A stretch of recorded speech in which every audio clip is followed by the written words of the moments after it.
છકરિયાના ફરાળી વડા. તો આપણે બનાવવાની શરૂઆત કરશું. તો આ છકરિયા લીધા છે અને આ 2 બટેકા લીધા છે અને ઢોકળિયું લીધું છે, એમાં બાફા મૂકી દઈશું. કોઈ પણ વાસણ કાણા વાળું હાલે. આમાં બાફી લઈશું. આપણે આ રીતના ગોઠવી દઈશું અને 10 થી 15 મિનિટ બાફતા લાગે. કોઈ વજન વાળી વસ્તુ માથે મૂકી દઈએ. 15 મિનિટ થઈ ગઈ છે ને આપણે છકરિયા જોઈ જઈએ બફાઈ ગયા કે નહીં.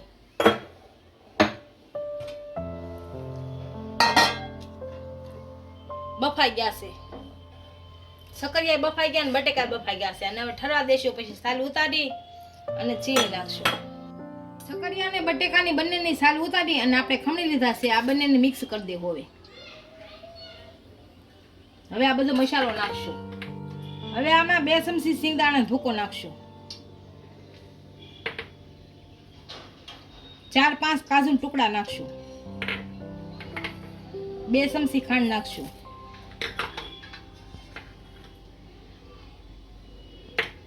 હંચળ પાવડર નાખીશું. સેજ આદુનો ટુકડો ખમણી નાખશું. દાડમના દાણા નાખશું. સફેદ કિસમિસ નાખશું. શેકેલા જીરાનો પાવડર નાખીશું.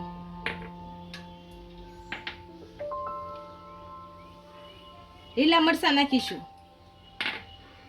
ધાણા નાખીશું. સેજ અમથું મીઠું નાખીશું. ફરાળી મીઠું આવે ઈ. સેજ લીંબુ નાખીશું અને ભેળવી નાખીશું.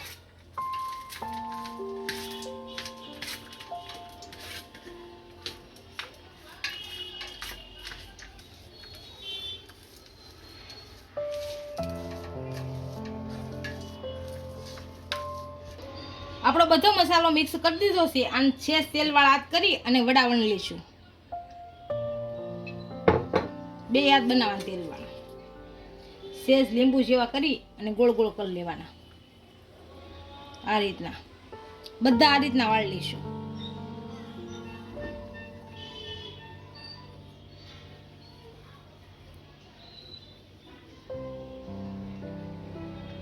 બધા વડા આપણે બનાવી લીધા છે. હવે આપણે બેટર બનાવશું.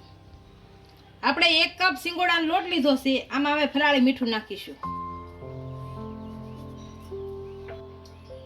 હવે થોડું થોડું પાણી નાખી અને હલાવી નાખશું.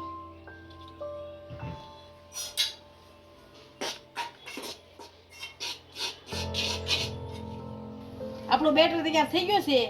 આ રીતનું બનાવવાનું છે. હવે આમાં વડા નાખી અને તળી લઈશું. આ લોટ વાળા કરતા જઈશું. આસ્તે આસ્તે એક એક નાખવાનું.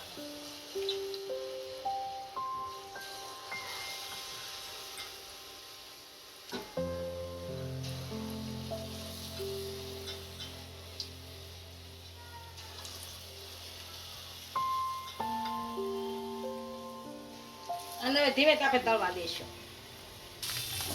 આપણે સારી રીતના તળાઈ ગયા છે. આને કાઢી લઈશું.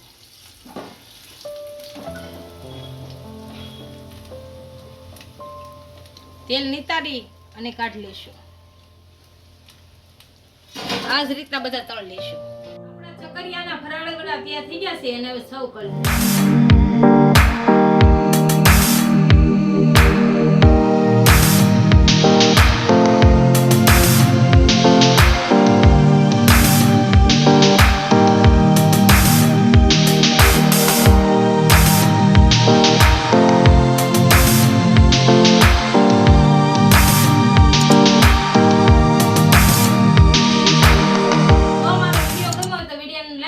ઇન્સ્ટાગ્રામ અને ફેસબુક પર ફોલો કરી દેજો. મળીએ નવા વિડીયો સાથે.